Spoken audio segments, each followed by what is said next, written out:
Assalamualaikum warahmatullahi wabarakatuh. Perkenalkan, nama saya Arif Junarto dengan nomor induk mahasiswa 202111055. Di sini saya akan mereview sebuah buku yang berjudulkan Hukum Perlindungan Konsumen karya Helena Trisiwi Kristianti SHMH. Buku ini diterbitkan oleh Sinar Grafika di Jakarta pada tahun 2016. Selain itu, buku ini terdiri dari 8 bab pembahasan dan terdiri dari 207 halaman. Pada bab pertama membahas mengenai latar belakang hukum perlindungan konsumen. Latar belakang hukum perlindungan konsumen sendiri dilatar belakangi oleh 2 faktor, yaitu globalisasi ekonomi dan perdagangan bebas, serta hubungan antar produsen dan konsumen. Globalisasi ekonomi dan perdagangan bebas sendiri itu diawali oleh negara-negara maju yang diawali oleh Amerika dan Eropa yang menerapkan prinsip industrialisasi dan negara berprinsip kesejahteraan. Yang selanjutnya adalah hubungan antara produsen dan konsumen. Dalam pembahasan buku ini dijelaskan bahwa hubungan antara produsen dan konsumen sendiri memiliki hubungan yang sangat erat dan saling membutuhkan, sehingga antara konsumen dan produsen mempunyai pengaruhnya sendiri-sendiri dalam transaksi ekonomi. Pada bab kedua membahas mengenai tentang hak dan kewajiban konsumen dan pelaku usaha. Hak konsumen terdiri dari hak untuk mendapatkan keamanan, hak untuk mendapatkan informasi tentang produk yang dibelinya, hak untuk memilih, dan hak untuk mendapatkan perlindungan hukum. Untuk kewajiban konsumen sendiri terdiri dari kewajiban membayar atas produk atau jasa yang digunakan. Sedangkan pada hak pelaku usaha terdiri dari hak untuk mendapatkan pembayaran, hak untuk mendapatkan perlindungan hukum, dan hak untuk membela diri. Sedangkan kewajiban pelaku usaha adalah untuk menjamin keamanan atas produk atau jasa yang diperjualbelikan. Pada bab ketiga membahas tentang perlindungan konsumen dalam peraturan perundang-undangan.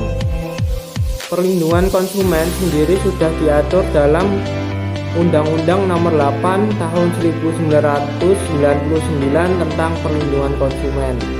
Selain itu ada Undang-Undang Dasar Alinea keempat serta ketetapan MPR tahun 1978 dan peraturan perundang-undangan keperdataan atau disingkat DW.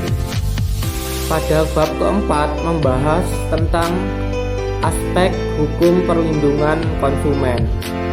Aspek hukum perlindungan konsumen terdiri dari 2, yaitu aspek keperdataan dan aspek hukum publik.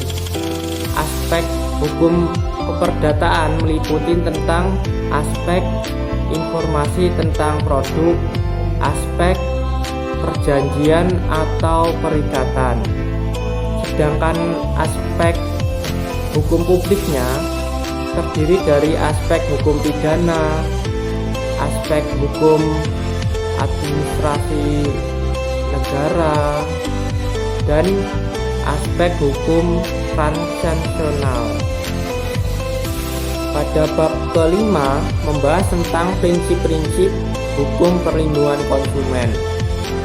Hukum perlindungan konsumen sendiri memiliki dua prinsip, yaitu prinsip tanggung jawab dan prinsip liability atau prinsip keseimbangan antara produsen dan konsumen. Pada bab ke-6 membahas tentang lembaga atau instansi perlindungan konsumen. Di Indonesia sendiri ada beberapa lembaga perlindungan konsumen.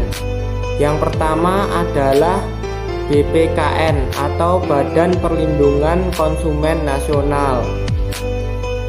Yang kedua adalah YLKSM atau Yayasan Lembaga Perlindungan Konsumen Swadaya Masyarakat. Yang ketiga adalah YLKI atau Yayasan Lembaga Konsumen Indonesia. Yang keempat adalah BPSK atau disebut juga Badan Pengadilan Khusus Konsumen. Pada bab ke-7 membahas tentang isu-isu hukum perlindungan konsumen di Indonesia. Yang menariknya di sini adalah pada pembahasan buku ini membahas tentang isu iklan di tahun 1990-an, di mana pada akhir 1992 Menteri Kesehatan Republik Indonesia itu melontarkan bahwa iklan obat-obatan di Indonesia yang beredar di masyarakat umum itu menyesatkan, karena kan terdapat kebohongan suatu informasi yang disampaikan oleh pihak-pihak produsen obat-obatan tersebut. Pada bab ke-8 membahas tentang penyelesaian sengketa konsumen.